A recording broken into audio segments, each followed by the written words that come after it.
So shifting focus is where you shift the energy of the client and their attention away from the obstacle that they are actually emphasizing.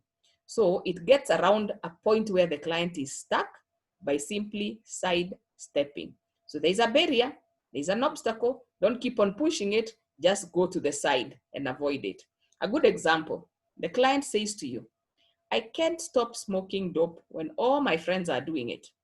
And the counselor says, you're way ahead of me. We are not ready to talk about that yet. We are exploring your concerns about your grades and whether you stay in school. So you see what this counselor has done? They have stopped now fighting. What if they didn't roll with resistance? They would have said, what do you mean you can't stop smoking and you know how much damage it's doing to your relationships and to your school? That would have increased resistance. So instead of doing that, the counselor sidestepped that issue and said, you're way ahead of me. We haven't reached there yet. Right now, we're still thinking about concerns about your grades. So that way, the resistance begins to wane or to fade away. So that's an example of shifting focus. The second one is agreeing with a twist. Here we agree with what the client is saying, but we put a slight change of direction, which can now propel the discussion forward. It can be seen like similar to an amplified reflection. So for example, the client says, I know I made a mistake, but all of this stuff they're making me do is ridiculous, of course, in the program. And the counselor said, all of these expectations are frustrating. You can see that part. They're capturing the client's feeling in that statement. And then they go on to say, so they have agreed with the client. Then they go on to say, you're also anxious to be successful with some things so you can keep moving forward. So they have agreed with the first part. By that agreeing, the client stops fighting you because they feel at least you are feeling them, you're connecting with them, you're placing yourself in their shoes. But then you see the counselor has also added something else. You're also anxious about being successful with some things. So the counselor has agreed, but they have also added a twist. That is another powerful way of reducing client resistance. The third one is reframing. To reframe is like to change perspective, is like to change the interpretation, to offer a new and positive interpretation of negative information provided by a client.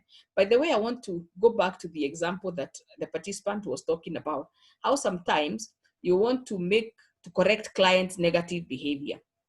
I'll give you an example. Sometimes when you teach, you find there are students who are a nuisance in the way they behave. They are destructive, they will be disorderly, they will be shouting or talking out before you speak to them. And sometimes you might want to look at that as a sense of assertiveness. So rather than tell the client or the student, I don't like the way you're always making noise, you can tell them, I notice that you're a very assertive student. How about using that assertiveness to mobilize the class towards doing A, B, C, D? So what you've simply done, the situation was negative. The behavior was seemingly negative, but you want the client to see the positive side of it and now begin to see how they can use that to improve rather than destroy. So that is what reframing is about. So it acknowledges the validity of the point of view of the client or the perception of the client, but at the same time, it gives a new meaning that the client can consider. So that client who was destructive will stop thinking about how they are troubleshooting in the class, but think about how can I use that energy to mobilize the class. And I use that all the time with student leaders in my university because student leaders can be very messy. They can run down the university, they can cause strikes. So I actually use that. When I see a person who's got really strong energy to destroy and to lead strikes, I pick it up and I say, you know, I just love your enthusiasm and I love your motivation. How do you think we can use that to build up, you know, the student's body towards something positive? And you know, now from there they change and stop being attacking the institution to being a partner. So reframing is about changing something that had a negative interpretation to give it a positive perspective. So in a client situation, a client may say something like, I know I made a mistake, but all of this stuff they're making me do is ridiculous. And the counselor says, you're not happy about others having so much control, but so far you've been able to keep up with all their expectations and have been quite successful. You see, this client was feeling that people are pushing them to do too much and they don't like it and it's ridiculous and they are not going to cooperate and they are not cooperating. But see what the counselor has done. They've actually reframed it to make it look like actually while the client is not happy about others controlling them, they have been able to keep up with the expectations and have been successful. An affirmation comes out of what was looking like a negative behavior. And the client gets surprised that, oh, you mean there's something positive about all this? And then they begin to shift and they begin to stop fighting and they want to start moving forward. Now, the final point is emphasizing the client's personal choice and control. Here, we want to help the client recognize that they have made and they are continuing to make choices.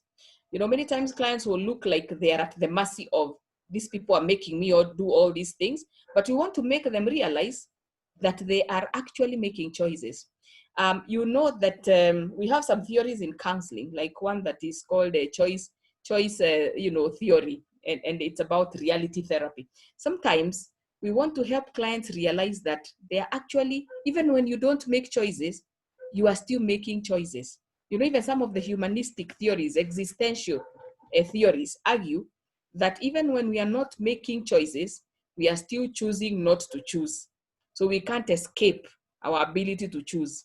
So what this emphasizing personal choice and control is doing, it's acknowledging the fact that clients ultimately make the choices. For example, this client is in treatment, they think all these things are ridiculous, but they're still staying in the program. So they're still choosing to stay. So that's a positive thing. And when you do that, you build their self-efficacy. An example is, the client says the same thing. I know I made a mistake, but all of this stuff they're making me do is ridiculous. And the counselor says, you can see they begin by acknowledging, you don't like what others are asking you to do. That's a very important part of the statement. Always beginning by acknowledging. That's what Moses said, because when you acknowledge, you validate that what they are feeling isn't stupid, isn't out of question, it is accepted. So you say, you don't like what others are asking you to do, but so far you're choosing. And you can see the use of the word choosing. You're choosing to follow through with what they are asking. And then you acknowledge it takes a lot of fortitude to do that. So what you have just done, you've told the client, I acknowledge it's difficult to be in the situation you're in, but I appreciate that you're actually choosing to try and you're succeeding. That is courageous. So what you have just done there, you have used the very resistance of the client to give some affirmation and to actually build some self-efficacy, because you have shown them that despite the challenge of having to do this difficult thing, they are still making a choice to do it, and they are actually being able to do it. So you've used resistant moment to build self-efficacy, to validate the client, and to help them to start pushing the process forward. So that's another strategy that we can use. And the most important thing about these strategies, you can use them whether it is in counseling, whether it is in your day-to-day activities with people.